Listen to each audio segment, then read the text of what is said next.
Awas nanti dituduh Syiah. Begitulah umat ini membungkam luka sebelum ia bicara. Begitu takutnya menyebut nama Husain, seolah menyebut cucu Rasulullah yang disembelih oleh umatnya sendiri, adalah kekeliruan teologis. Padahal, yang perlu ditakuti bukan namanya, tapi kenyataan yang disembunyikan di baliknya. Yang merenggut nyawa Husain bukanlah orang kafir, bukan orang asing. Pelakunya justru dari dalam barisan umat sendiri. Mereka yang mengaku beriman, tapi menjual spiritualitas untuk kekuasaan. Di sini tragedi sejati terungkap.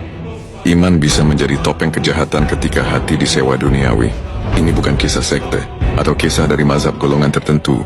Bukan milik Syiah, juga bukan milik Sunni. Ini aib kemanusiaan universal. Noda sejarah umat Islam.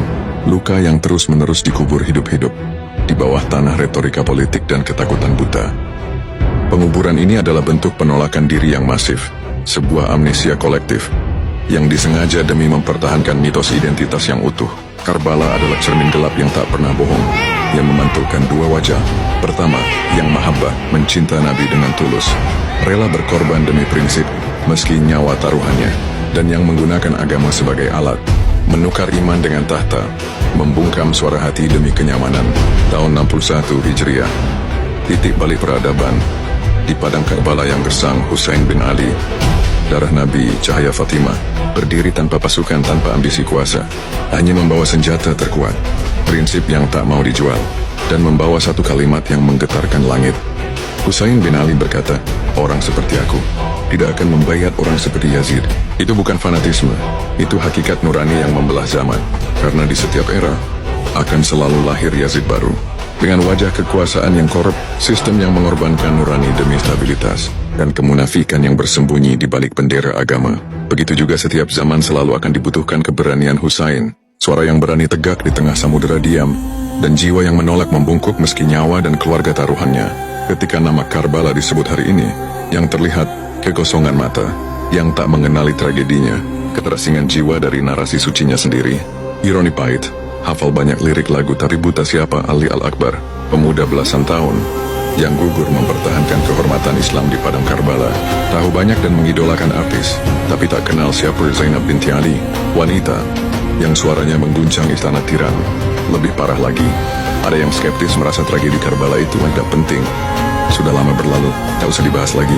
Kau bersyalawat pada Nabi, tapi kau tak kenal cucunya yang kepalanya dipenggal demi mempertahankan Islam yang diajarkan kakeknya. Umat macam apa ini? Yang begitu bangga mencintai Nabi, tapi tak kenal cucunya. Ini bukan sekadar soal pengetahuan sejarah. Ini ujian integritas eksistensial. Cinta pada Nabi yang hanya di lidah, bukan dalam tindakan mengenal dan membela keluarganya, adalah simulakra spiritual. Syalawat tanpa kesadaran sejarah adalah ritual yang terputus dari tanggung jawab peradaban. Umat ini terlalu takut terlihat salah, hingga lupa menjadi benar. Dengar ini, mereka para tokoh besar berkata tentang Husain dan Karbala. Mahatma Gandhi, tokoh kemerdekaan India berkata, saya belajar dari Husain bagaimana meraih kemenangan saat tertindas. Charles Dickens, sastrawan Inggris, jika Husain berperang demi kekuasaan dunia, saya tidak mengerti mengapa keluarga dan anak-anaknya ikut bersamanya. Maka jelas bahwa ia berkorban semata-mata demi Islam. Edward G. Brown, sejarawan dan profesor di Cambridge, padang berdarah Karbala selalu cukup untuk membangkitkan emosi terdalam, bahkan bagi orang yang paling acuh. Antoine Bara, penulis Nasrani dari Lebanon, tak ada peristiwa dalam sejarah manusia yang lebih menyentuh dan menginspirasi daripada kesyahidan Husain di Karbala. Jawaharlal Nehru, Perdana Menteri India pertama, pengorbanan Imam Husain adalah contoh bagi semua golongan tentang jalan kebenaran. Muhammad Ali Jinnah, pendiri Pakistan, dunia tidak mampu memberikan contoh yang lebih mulia daripada kepribadian Imam Husain. Ia adalah lambang cinta, keberanian, dan pengorbanan. Sementara tokoh-tokoh dunia bahkan yang bukan muslim, mereka menggali inspirasi dari Karbala. Kita, banyak yang lupa, skeptis, bahkan sengaja menyingkir dari ingatan sejarah. Kalau Gandhi belajar kemenangan dari Husain, Dickens menemukan ketulusan, Nehru melihat cahaya kebenaran, lalu kita, yang mengaku umat Nabi masih tidak tahu siapa dia, masih sibuk mempertahankan label, membanggakan mazhab, mempertahankan debat, tapi gagal mempertahankan air mata untuk darah Nabi yang tumpah di Karbala. Maka kita bukan hanya lupa sejarah, tapi juga tidak punya urat malu. Mereka pikir Karbala adalah sejarah masa lalu, padahal Karbala adalah madrasah ruhani, tempat jiwa ditelanjangi, ego dipatahkan, dan tauhid dimenangkan bukan lewat wacana tapi pengorbanan. Satu persatu keluarga dan sahabat Husain gugur, Ali Akbar Qasim Hurrarariyahi Habib bin Mazahir, lalu Ali Asgar, bayi 6 bulan yang kehausan, balas dengan panah mata 3, dan ketika hanya Hussein yang tersisa, dia tidak berlutut, dia sujud, lalu menyerahkan jiwanya, bukan pada dunia, tapi pada kebenaran mutlak. Tidak perlu kau alergi Karbala, justru wajib mencintai Ahlul Bait adalah bagian dari iman, dan mengenang tragedi ini bukan ratapan tapi ibrah agung, bahwa kebenaran tak pernah menang dengan jumlah, tapi dengan keberanian. Karbala sedang berulang, bukan di padang pasir, tapi dalam bentuk kepengecutan yang dilapisi dalil, dalam bentuk skeptisisme yang kalian sebut netralitas, dalam bentuk kebodohan yang kalian bungkus sebagai jangan ikut-ikut. Dan hari ini, kau bisa hidup bebas, sholat di masjid pakai peci, pakai sorban, baca Al-Quran tanpa takut dibakar, karena seseorang dulu pernah rela lehernya disembelih, agar umat kakeknya tak jadi boneka penguasa, agar nama Islam tak dikencingi oleh kekuasaan yang menjual agama untuk harta dan tahta. Tapi lihatlah dirimu hari ini. Kau punya semuanya, tapi tak punya satu tetes pun air mata untuk mereka yang kehilangan segalanya di Karbala. Kau punya semua dalil, tapi tak punya keberanian untuk mengakui bahwa kita telah gagal menjaga kehormatan darah Nabi sendiri, dengan menganggap sejarahnya sebagai masa lalu yang usang.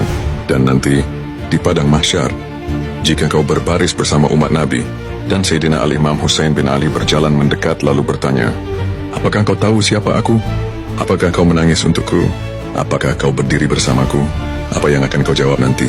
Karbala bukan sekadar tragedi, ia adalah madrasah batin, tempat kau belajar bahwa iman sejati bukan terletak di dahi yang hitam, bukan di lisensi ustaz, tapi di dada yang berani membela kebenaran, meski sendirian, meski kalah, meski mati. Dan jika saat ini, kau masih bisa diam sejenak, merasakan sesak di dada saat nama Hussein disebut, dan tenggorokanmu tercekat saat mengingat darah Nabi tercecer di pasir Karbala, maka barangkali masih ada cahaya yang belum padam di jiwamu.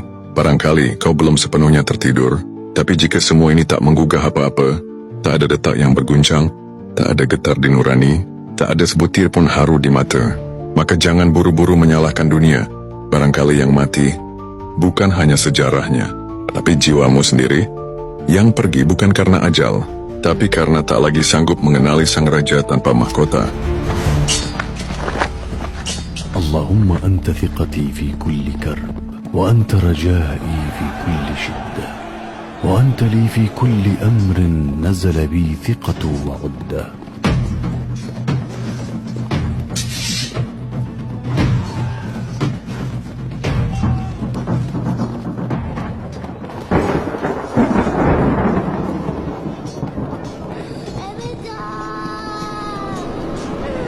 من الذي أعز وريدك